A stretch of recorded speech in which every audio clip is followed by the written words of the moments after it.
hari ini kita membahas Roma 11 ayat 25 sampai dengan 36. Roma 11 ayat 25 sampai 32 membahas tentang keselamatan masa depan Israel. Lalu Roma 11 ayat 33 sampai 36 merupakan pujian bagi Allah. Maka sekarang kita mau membaca dan membahas bagian pertama, yaitu Roma 11 ayat 25 sampai 32. Kita akan baca. Sebab, saudara-saudara, supaya kamu jangan menganggap dirimu pandai, aku mau agar kamu mengetahui rahasia ini. Sebagian dari Israel telah menjadi tegar, sampai jumlah yang penuh dari bangsa-bangsa lain telah masuk. Dengan jalan demikian, seluruh Israel akan diselamatkan.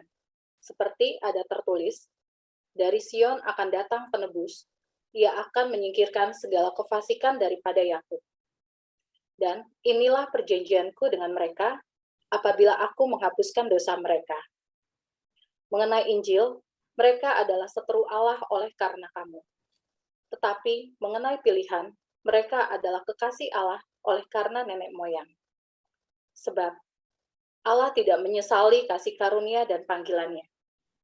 Sebab sama seperti kamu dahulu tidak taat kepada Allah, tetapi sekarang beroleh kemurahan oleh ketidaktaatan mereka. Demikian juga mereka sekarang tidak taat, supaya oleh kemurahan yang telah kamu peroleh, mereka juga akan beroleh kemurahan. Sebab Allah telah mengurung semua orang dalam ketidaktaatan, supaya ia dapat menunjukkan kemurahannya atas mereka semua. Roma 11:25. Sebab saudara-saudara, supaya kamu jangan menganggap dirimu pandai, aku mau agar kamu mengetahui rahasia ini. Sebagian dari Israel telah menjadi tegar, sampai jumlah yang penuh dari bangsa-bangsa lain telah masuk. Kalimat aku mau agar kamu mengetahui rahasia ini. Kata rahasia dalam bahasa Yunani, mysterion, misteri, yaitu sesuatu yang sebelumnya tersembunyi, tetapi sekarang terungkap sepenuhnya. Jadi rahasia ini yang sebelumnya tersembunyi, tetapi sekarang terungkap sepenuhnya adalah sebagian dari Israel telah menjadi tegar, sampai jumlah yang penuh dari bangsa-bangsa lain telah masuk. Frasa jumlah yang penuh dari bangsa-bangsa lain, dalam American Standard Version, the fullness of the Gentiles, kepenuhan bangsa-bangsa lain. Dalam Lukas 21 ayat 24, Authorized Version, ada zaman bangsa-bangsa lain, the times of the Gentiles. Tapi dalam Alkitab Indonesia, zaman bangsa-bangsa lain, the times of the Gentiles, diterjemahkan sebagai zaman bangsa-bangsa itu.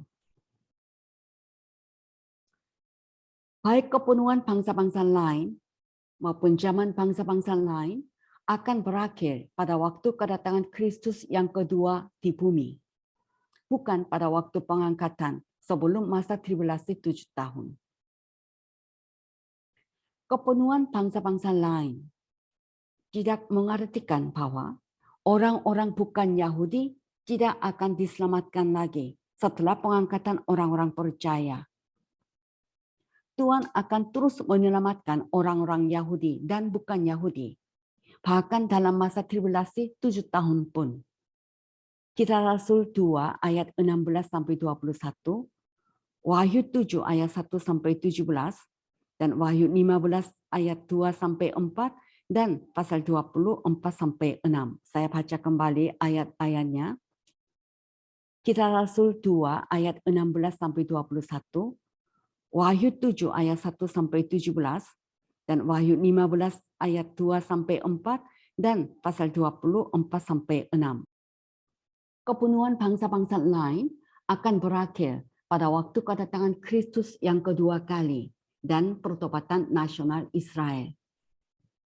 Roma 11 ayat 25-29, Yesaya 66 ayat 7 dan 8, Sakaria 12 ayat 10 sampai pasal 13 ayat 1, dan Sakaria pasal 14 ayat 1-21.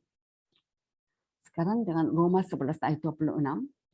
Dengan jalan demikian, seluruh Israel akan diselamatkan. Seperti ada tertulis. Dari Sion akan datang penebus. Ia akan menyingkirkan segala kefasikan daripada Yakub. Ayat ini dikutip dari Yesaya 59 ayat 20. Dengan jalan demikian, seluruh Israel akan diselamatkan. Kata seluruh Israel mengacu pada seluruh bangsa Israel yang akan hidup di Palestina ketika Kristus datang yang kedua kali di bumi. Matius 24 ayat 29 dan 30 dan Zakaria pasal 12 ayat 10 sampai pasal 13 ayat 1 dan Matius 24 ayat 39. Setelah seluruh Israel yang tinggal di Palestina bertobat dan lahir baru pada kedatangan Kristus yang kedua kali, seluruh Israel yang lain akan dikumpulkan di tanah Palestina. Yesaya 11 ayat 1 sampai 12 dan pasal 66 ayat 19 sampai 21 dan Matius 24 ayat 31.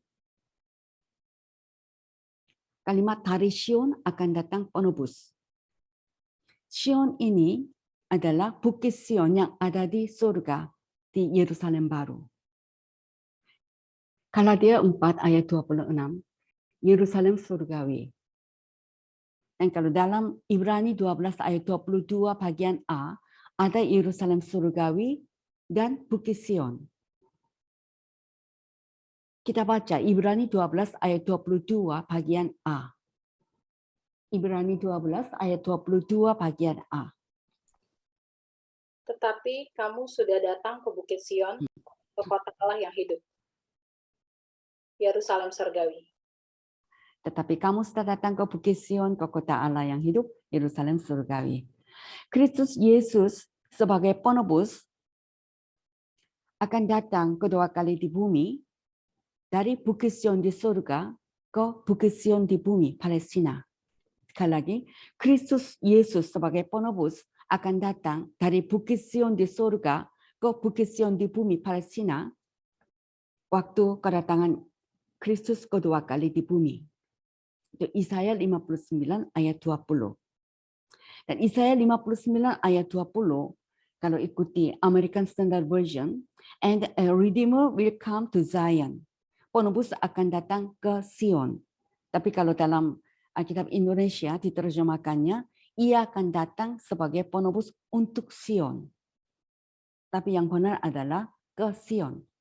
A Redeemer will come to Zion. Akan datang ke Sion.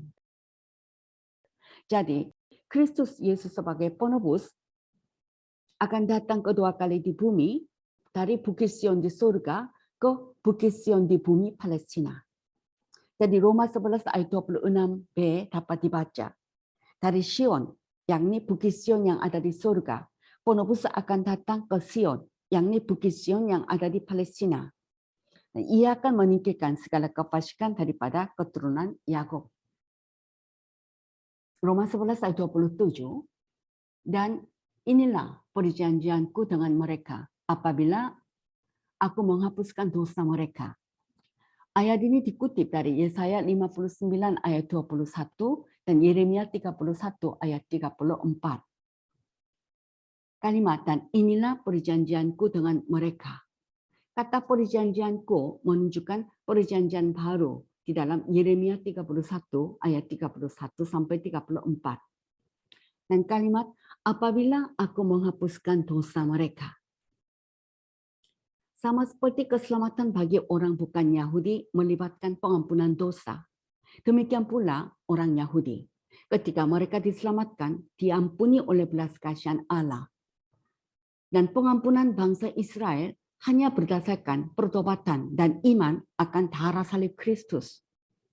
Roma 11 ayat 23 dan Zakaria 12 ayat 10 sampai Zakaria 13 ayat 1. Kita akan membaca dan membahas Zakaria 12 ayat 10 sampai Zakaria 13 ayat 1. Kita akan baca. Aku akan mencurahkan roh pengasihan dan roh permohonan atas keluarga Daud dan atas penduduk Yerusalem. dan mereka akan memandang kepada Dia yang telah mereka tikam, dan akan meratapi Dia seperti orang meratapi anak tunggal, dan akan menangisi Dia dengan pedih, seperti orang menangisi anak sulung. Pada waktu itu, ratapan di Yerusalem akan sama besarnya dengan ratapan atas Hadad Rimon di lembah Megido. Negeri itu akan meratap, setiap kaum keluarga tersendiri, kaum keluarga keturunan Daud tersendiri, dan istri mereka tersendiri, kaum keluarga keturunan Natan tersendiri, dan istri mereka tersendiri, kaum keluarga keturunan Lewi tersendiri, dan istri mereka tersendiri, kaum keluarga Simei tersendiri, dan istri mereka tersendiri, juga segala kaum keluarga yang masih tinggal, setiap kaum keluarga tersendiri dan istri mereka tersendiri. Pada waktu itu akan terbuka suatu sumber bagi keluarga Daud dan bagi penduduk Yerusalem untuk membasuh dosa dan kecemaran. Sakaria pasal 12 ayat 10 sampai pasal 13 ayat 1 membahas pertobatan Israel. Dan Sakaria 12 ayat 10 menjelaskan roh yang dicurahkan, Mesias yang disalibkan dinyatakan kepada orang Israel. Sakaria 12 ayat 10, aku akan mencurahkan roh pengasihan dan roh permohonan atas keluarga Daud dan atas penduduk Yerusalem. Dan mereka akan memandang kepada Dia yang telah mereka tikam dan akan meratapi Dia seperti orang meratapi anak tunggal dan akan menangisi Dia dengan pedih seperti orang menangisi anak sulung. Aku akan mencurahkan. Kalimat aku akan mencurahkan. Sakaria 12 ayat 10 sampai pasal 13 ayat 1 menunjukkan waktu pertobatan bangsa Israel pada kedatangan Kristus yang kedua kali. Sekali lagi, Sakaria pasal 12 ayat 10 sampai pasal 13 ayat 1 menunjukkan waktu pertobatan bangsa Israel pada kedatangan Kristus yang kedua kali. Dan waktu pertobatan bangsa Israel pada kedatangan Kristus yang kedua kali akan menjadi pemenuhan nubuat Yoel. Yoel 2 ayat 28 sampai 32 dan juga Kisah Rasul 2 ayat 16 sampai 21. Saat itu juga bangsa Israel akan lahir baru dalam satu hari. Yesaya 66 ayat 7 dan 8. Tentu saja roh kasih karunia dan roh permohonan harus dicurahkan lebih dulu. Ratapan dan pertobatan akan berlangsung selama 2 hari dan berlanjut hingga hari ketiga ketika Tuhan akan membangkitkan bangsa Israel untuk hidup di hadapannya. Hosea 6 ayat 1 sampai 3. Dan pada saat itu orang Israel akan berkata, berbahagialah dia yang datang dalam nama Tuhan. Matius 23 ayat 37 sampai 39. Seluruh Israel akan diselamatkan dan penebus akan datang dari Bukit Sion di surga ke Bukit Sion di bumi Palestina. Frasa roh pengasihan dan roh permohonan. Dalam Sakaria pasal 12 ayat 10 sampai pasal 13 ayat 1 terdapat 7 kali lipat sifat roh yang dicurahkan. Ada 7 kali lipat sifat roh yang dicurahkan. Pertama, roh kasih karunia, rahmat yang tidak pantas, unmerited favor. Kedua, roh permohonan. Ketiga, roh pengenalan. Bangsa Israel akan memandang Mesias yang telah mereka tikam. Sakaria pasal 12 ayat 10 dan Wahyu pasal 1 ayat 7. Keempat, roh berkabung dan meratap untuk Mesias. Kelima, roh tangisan dengan pedih dan penyesalan bagi Mesias. Dari pertama sampai ke 5 ini, yaitu roh kasih karunia, roh permohonan, roh pengenalan, roh berkabung, dan roh tangisan dan penyesalan, ada di dalam Sakaria 12 ayat 10. Sedangkan ke-6, roh privasi dan penyesalan masing-masing, ada di dalam Sakaria 12 ayat 11 sampai 14. Lalu yang ke-7, roh pengampunan dan penyucian dari dosa dan kecemaran. Ini ada di Zakaria 13 ayat 1. Jadi ketujuh sifat roh yang dicurahkan. Roh kasih karunia, roh permohonan, roh pengenalan, roh bergabung dan meratap untuk Mesias, roh tangisan dengan pedih dan penyesalan bagi Mesias, roh privasi dan penyesalan masing-masing, roh pengampunan dan penyucian dari dosa dan kecemaran. Kalimat, mereka akan memandang kepada Dia yang telah mereka tikam. Kalimat ini mengidentifikasi orang-orang Yahudi sebagai orang-orang yang bertanggung jawab atas penderitaan dan kematian Mesias. Zakaria 12 ayat 10. Petrus mengkonfirmasi tanggung jawab orang Yahudi atas penderitaan dan kematian Mesias di dalam Kisah Rasul 2 ayat 23. Dan kalimat akan meratapi Dia seperti orang meratapi anak tunggal. Setelah orang Yahudi menyadari bahwa merekalah yang menikam Mesias, mereka akan meratap dalam kepahitan atas perbuatan mereka. Dan akhirnya mereka akan menaikkan doa permohonan untuk kasih karunia dan pengampunan. Zakaria 12 ayat 10 sampai 14. Dan kalimat akan menangisi Dia dengan pedih seperti orang menangisi anak sulung. Ada 4 jenis ratapan dan perkabungan. Pertama, meratapi dengan pedih. Zakaria 12 ayat 10.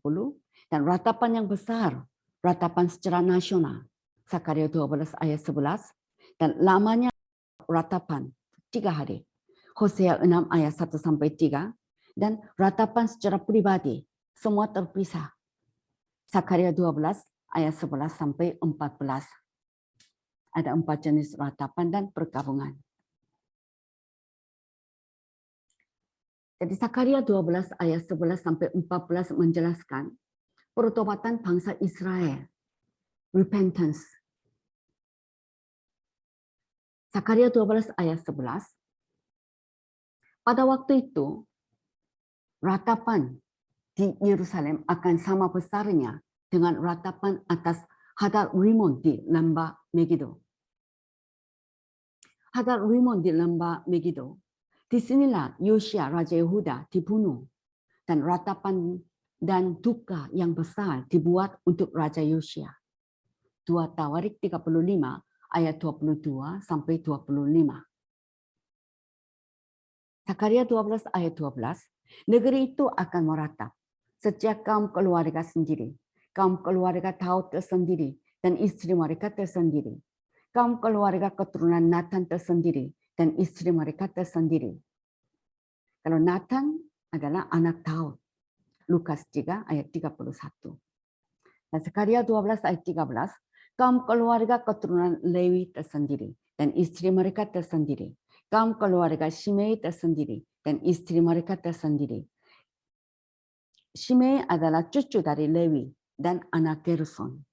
Itu di Bilangan 3 ayat 17 dan 18. Zakaria 12 ayat 14. Juga segala kaum keluarga yang masih tinggal, sejak kaum keluarga tersendiri dan istri mereka tersendiri. Lalu sekarang Zakaria 13 ayat 1. Zakaria 13 ayat 1 menjelaskan bangsa Israel yang menerima salib. Pada waktu itu akan terbuka suatu sumber bagi keluarga Daud dan bagi penduduk Yerusalem untuk membasuh dosa dan kecemaran. Kalimat terbuka suatu sumber bagi keluarga Daud dan bagi penduduk Yerusalem untuk membasuh dosa dan kecemaran. Kalimat ini menunjukkan orang Yahudi akhirnya akan menerima salib Kristus sebagai satu-satunya jalan keselamatan untuk membasuh dosa dan kecemaran mereka. Sampai di sini kita telah membahas Zakaria 12 ayat 10 sampai Zakaria 13 ayat 1 mengenai pertobatan Israel, the conversion. Selanjutnya kita akan bahas Roma 11 ayat 28. Mengenai Injil, mereka adalah seteru Allah oleh karena kamu. Tetapi mengenai pilihan, mereka adalah kekasih Allah oleh karena nenek moyang. Kalimat Mengenai pilihan, mereka adalah kekasih Allah oleh karena nenek moyang. Ada dalam Roma 9 ayat 5, Ulangan 7 ayat 8, dan Ulangan 10 ayat 15. Kita mau baca Ulangan 7 ayat 8. Mengenai pilihan, mereka adalah kekasih Allah oleh karena nenek moyang. Tetapi karena Tuhan mengasihi kamu dan memegang sumpahnya yang telah diikrarkannya kepada nenek moyangmu, maka Tuhan telah membawa kamu keluar dengan tangan yang kuat dan menebus engkau dari rumah perbudakan, dari tangan Firaun, Raja Mesir. Sekarang Roma 11 ayat 29. Sebab Allah tidak menyesali kasih karunia dan panggilannya.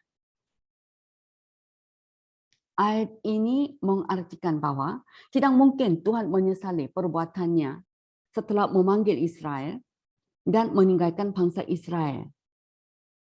Bangsa Israel telah dipilih Allah untuk menggenapi rencana Allah. Dan bangsa Israel masih akan melakukan rencana Allah. Karunia dan panggilan Tuhan kepada orang Israel masih berlaku. Tetapi mereka harus terlebih dahulu bertobat dan memenuhi kebenaran sebelum diberkati dalam kerajaan 1000 tahun di bumi. Roma 11 ayat 30. Sebab sama seperti kamu dahulu tidak taat kepada Allah, tetapi sekarang beroleh kemurahan oleh ketidaktaatan mereka. Kalimat tetapi sekarang beroleh kemurahan oleh ketidaktaatan mereka. Ini dalam Weymouth translation, but now have received mercy at a time when they are disobedient. Tetapi sekarang telah menerima belas kasihan pada saat mereka tidak taat. Rencana Allah adalah menjadikan ketidaktaatan sebagai kesempatan untuk menunjukkan belas kasihan. Jadi Roma 11 ayat 30 dapat dibaca.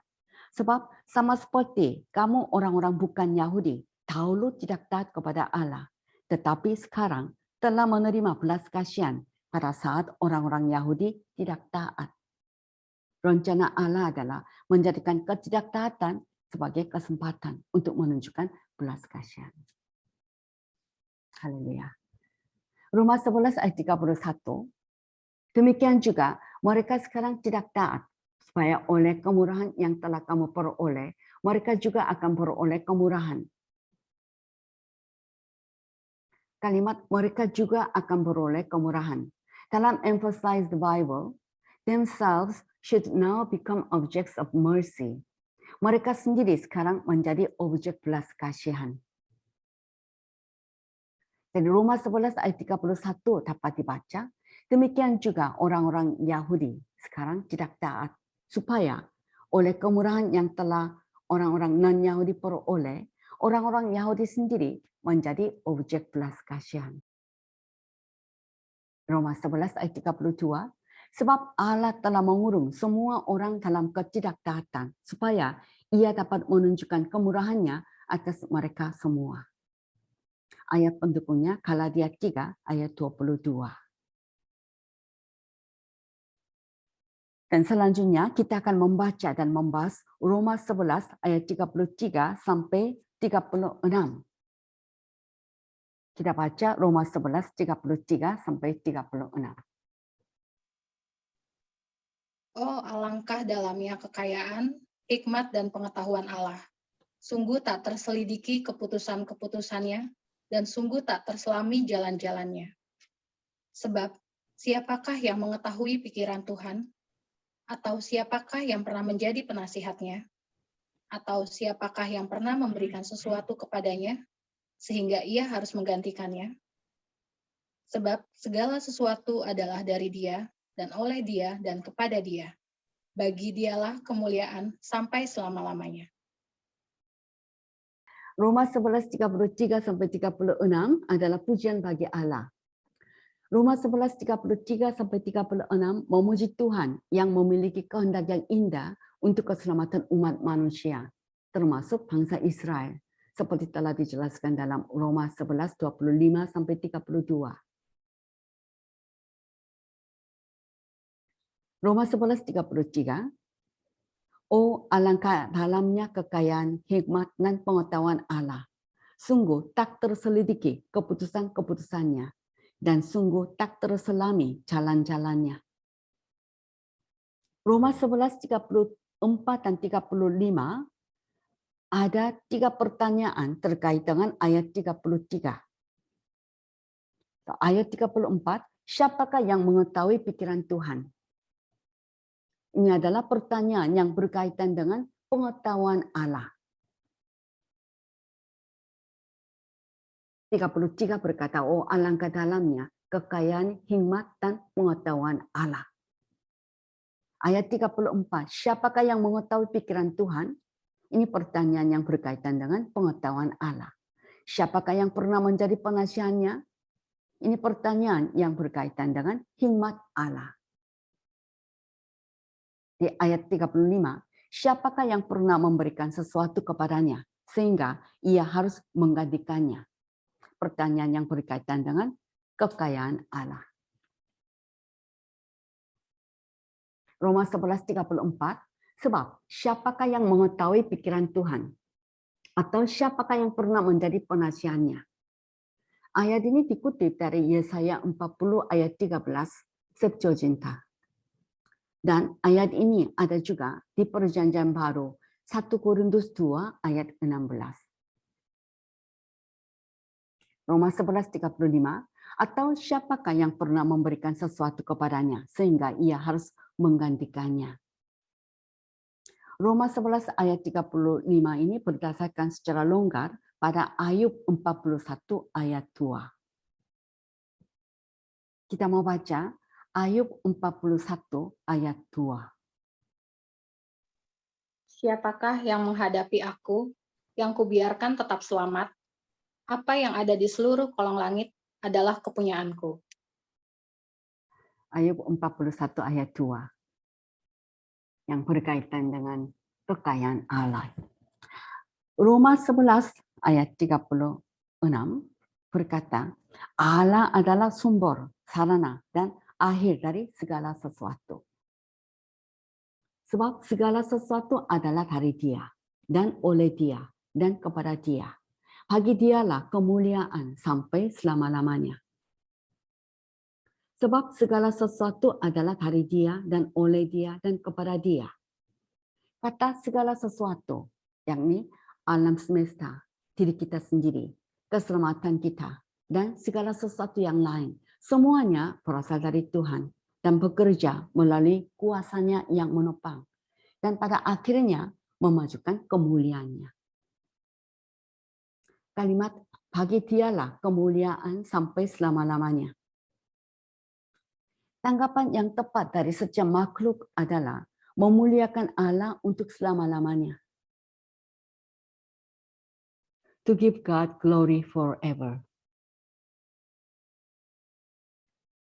Roma 11 ayat 36b berbicara tentang pembahasan keselamatan Israel yang akan datang dengan sebuah doksologi, pujian kepada Allah dan ucapan syukur. Sekali lagi, Roma 11 ayat 36 bagian B merupakan pembahasan tentang keselamatan Israel yang akan datang dengan sebuah doksologi, itu pujian kepada Allah dan ucapan syukur. Dan doksologi ada juga dalam Roma 1 ayat 25 dan Roma 9 ayat 5 dan Roma 16 ayat 27. Haleluya. Kita telah membahas mengenai keselamatan masa depan Israel dengan Roma 11 ayat 25 sampai 32 dan juga Roma 11 ayat 33 sampai 36 tentang pujian bagi Allah, memuji Tuhan yang memiliki kehendak yang indah untuk keselamatan umat manusia, termasuk bangsa Israel. Haleluya.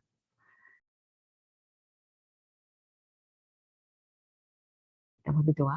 Allah Bapa, kami telah mengetahui dan mengucap syukur bahwa bangsa Israel bukan hanya suatu sisa yang menurut kasih karunia diselamatkan, tetapi seluruh Israel akan diselamatkan.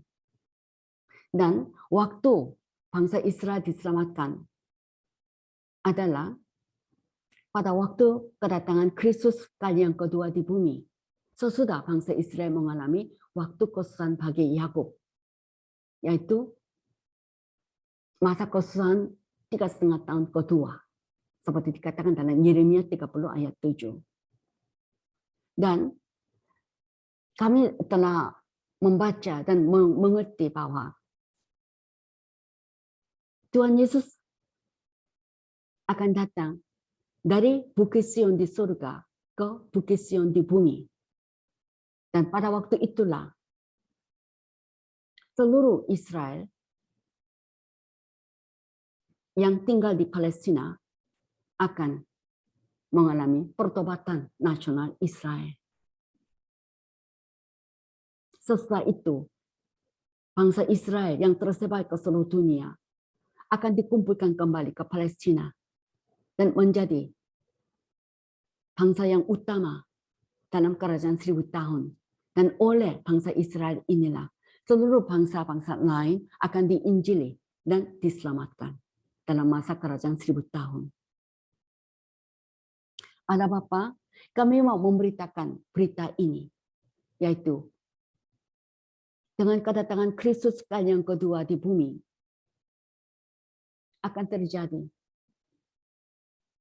pertobatan nasional Israel. Dan olehnya kerajaan Mesias yang akan didirikan selama 1000 tahun di bumi.